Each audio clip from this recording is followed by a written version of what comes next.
राधे राधे महाराज जी। राधे। एक मेरा प्रश्न है हाँ जी। कि कई संतों की वाणी से सुना है कि धाम पे बिना कुछ किए, बिना भक्ति नाम से कुछ किए अगर निवास करें तो भी उसकी मुक्ति मिल जाती है। तो धाम पे तो कई लोग हैं जो अपराध करके, गलत आचरण करके भी रह रहे हैं, तो क्या उनकी मुक्ति हो जाएगी? अच्छा अच्छा, देखो भाई, इसके बारे में तो एक्चुअल पता तो जब लगे जब जिसकी मुक्ति हुई है वो आके बताए। बाकी इतनी देर तो हम आपस में सुनते हैं, कहते हैं, यकीन करते हैं, कोई संत है, साधु है, कोई रसिक है, कोई महापुरुष धामों में जिन्होंने निवास किया है उनकी ऐसी वाणी होगी। लेकिन सोचने की बात है एक, संसार में कोई भी कर्म करता है आदमी, तो उसको उस कर्म करने के लिए ज्ञान लेना पड़ता है, फिर प्रैक्टिकल भी करना पड़ता है, तब उस कर्म में वो परफेक्ट होता है। मानते हो? बैठा बैठा तो नहीं होता कोई। भाई स्कूल में नहीं जाएंगे हम तो कोई हमारे को MA BA का सर्टिफिकेट तो नहीं दे सकता ना। या हम कुछ स्कूल में वास करने लग जाएं, रहने लग जाएं और टीचरों को भी देखते रहें आते जाते, लेकिन करें कुछ नहीं, तो शायद हमारे को उस कर्म की सिद्धि नहीं मिल सकती। लेकिन बहुत से संतों के मुख से हमने सुना है, बाकी ऐसे गीता भागवत में तो नहीं पढ़ी ये चीज़, नहीं लिखी है। ये आपने पढ़ी है? अब धाम पर वास कर लो, कोई भक्ति भी ना करो तो मरने के बाद मुक्ति मिल जाएगी, ऐसा हमने किसी उसमें तो सुना नहीं। अब सवाल यह है कि धाम में वास तो आज घोर कलयुग के अंदर कोई भी ऐसा धाम नहीं बचा, कोई भी ऐसा शहर नहीं बचा जहाँ तरह तरह के आदमियों में तरह तरह के अवगुण ना हो, चाहे थोड़े हों चाहे ज़्यादा हों, पर इस टाइप के लोग मिल ही जाएंगे आपको, तमोगुणी भी, रजोगुणी भी, सतोगुणी भी। तो जो हम दुर्गुण, दुराचार, शराब, मांस, धोखापट्टी, मिलावट, छल, बनावटीपना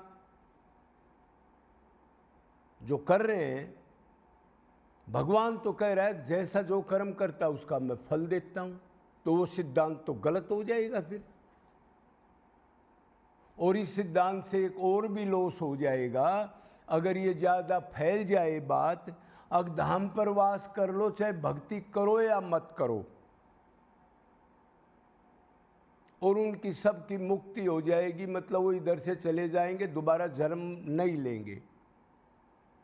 तो इस कारण से हमारे धाम की जो वैल्यू थी, जो लता पता थी, जो सतोगुणीपना था, जो वाइब्रेशन थी भक्ति की, उसमें देखो 20 साल में कितना अंतर पड़ गया। आप वृंदावन जाके देखो, कितना भीड़ भड़क्का, कितने फ्लैट, कितने बिल्डिंगें, कितने आश्रम, कितने लोग रहने लग गए, ब्याह शादी भी कर रहे हैं, दुकानदारी भी कर रहे हैं। उनका ये जचा दिया कि वृंदावन वास कर लो, फिर जन्म नहीं लेना पड़ेगा। तो इससे तो लॉस भी हो सकता है हमारे को।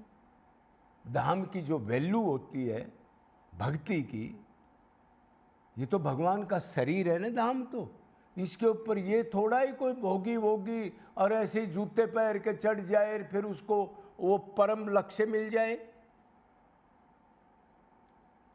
हाँ, एक चीज जरूर है, धाम की वैल्यू तो है।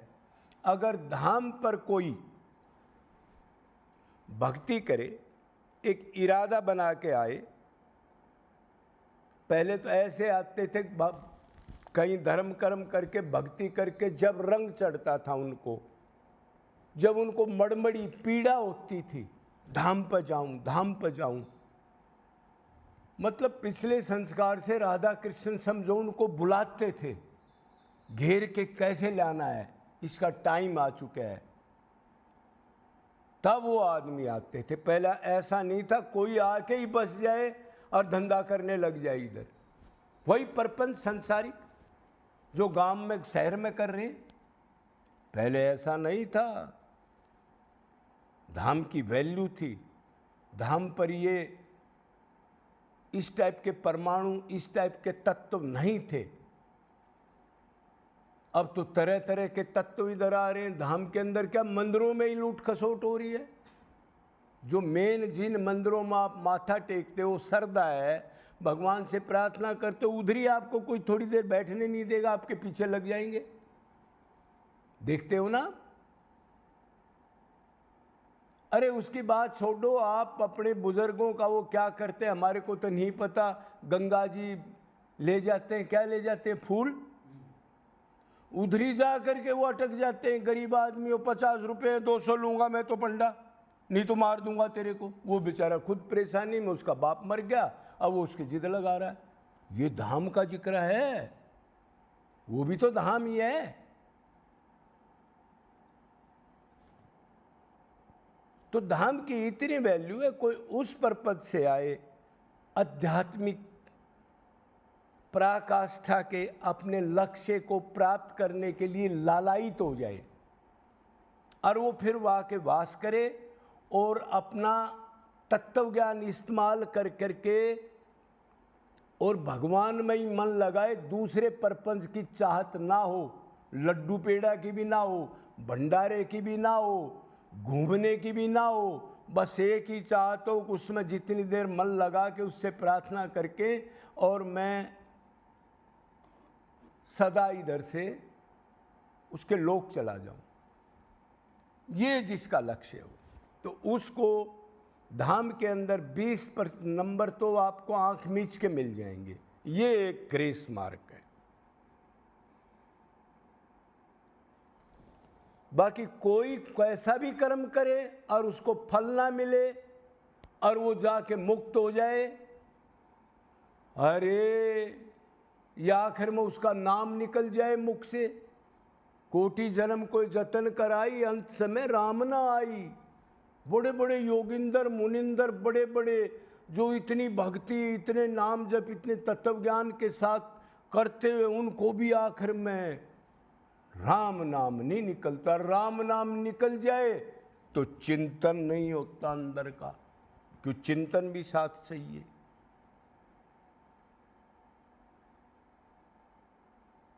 और अंत समय में तो आदमी राम नाम ले ही नहीं सकता, क्यों? जब मृत्यु का टाइम आता है तो कोई 1000 बिच्छू बताता है, कोई 2000 बिच्छुओं का डंक का उतना जहर, उतना, और उस टाइम पर जब ज़्यादा दुख मिलता है तो अंतकरण मन काम नहीं करता, मूर्छा आ जाती है। और मूर्छा आने के बाद तो बेचारा नाम गाम क्या करेगा? आजकल ये भी कह रहे हैं जी भागवत की किताब रख दो, उसके ऊपर फोटो लगा दो और मुंह में उसका गंगा जल डाल दो। रे वो तो मूर्छा में है, वो बेचारा क्या याद करेगा? जो पहला चिंतन है वही रहेगा उसका, तो अब वो कुछ नहीं कर सकता। क्यों? अंतकरण तो काम करता नहीं, मन की मशीन से स्मरण करेगा, वो कहाँ से लाएगा? अब नहीं ला सकता। तो आपका सवाल था, अब जी ये कहते हैं धाम पे कोई प्राण त्याग दे, चाहे भक्ति ना भी करे, क्या उसका कल्याण हो जाएगा? तो आपने पूछा जो दुर्गुण, दुराचार और लूट खसोट और इधर ये कथावाचक और तरह तरह के फंड और अनाथ आश्रम और आधा उधर से लूट के अपने घर भर लिया, आधा का खाना खिला दिया, जो ऐसे चल रहा है, तो अब तो धामों में भी विकृति आ गई। इन लोगों ने ऐसे लोगों को कर दिया, अट्रैक्शन करके लोग आके धंधा कर रहे हैं, बिजनेस कर रहे हैं इधर। और भी बहुत बात है।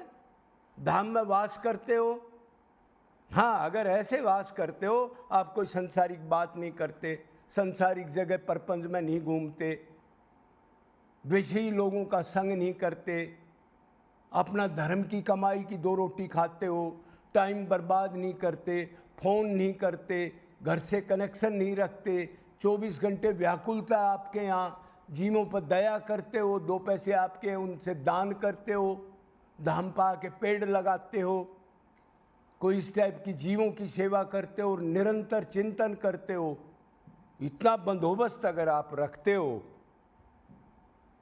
तो ये हो सकता है आखिर में आपकी मुक्ति हो जाए। लेकिन इतना बंदोबस्त हो, एक ही लक्ष्य हो, भाई 2 रोटी खाई, संसार से बचा, मेले से बचा, दिन रात चिंतन। और फिर ये भी 10 बार माने ये भगवान का शरीर धाम है, ये दिव्य है, नॉर्मल जमीन नहीं है। शुरू में साधक मानता है, बाद में बहक जाता है, चलो कोई नहीं। और ये भी मानने तू सोच रहा है इधर, जो तू सोचेगा अपराध करेगा उसका 50 गुना ज़्यादा फल अपराध का भी मिलता है। अगर भक्ति का 50 गुना ज़्यादा मिलता है तो अपराध का ही 50 गुना ज़्यादा मिलता है। ये सारा तत्वज्ञान के लिए कि जो बाजी लगा दे तो उसकी थोड़ी बहुत कमी है तो धामवास उसको पूरा कर देगा, ये पक्की बात है। बाकी करना तो पड़ता है, खरे बगैर तो कुछ भी नहीं होता। तो अपने आप कैसे हो जाएगा? अनंत जमा हुआ बिगड़ा मन जो मैल से जमा हुआ चमड़े की तरह पापों से इतना हार्ड हो चुका है ये हर देर मन, कि इसमें बिल्कुल कोमलता नहीं है। तो ये कैसे जज़ब करेगा उन चीज़ों को?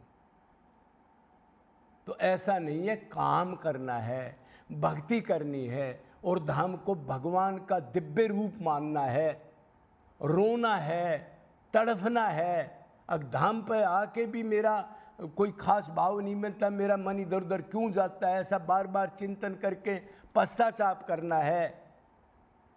और प्रेमियों में ही बैठना है, ज़्यादा कर्मकांडी रहिए, इसमें नहीं बैठना पुजारी उजारी जो शरीर के धर्म वाले हों, जो प्रेम के धर्म वाले हों उनका संग करे, नहीं तो एकांत में रहे। बोलो वृंदावन बिहारी लाल जय जय।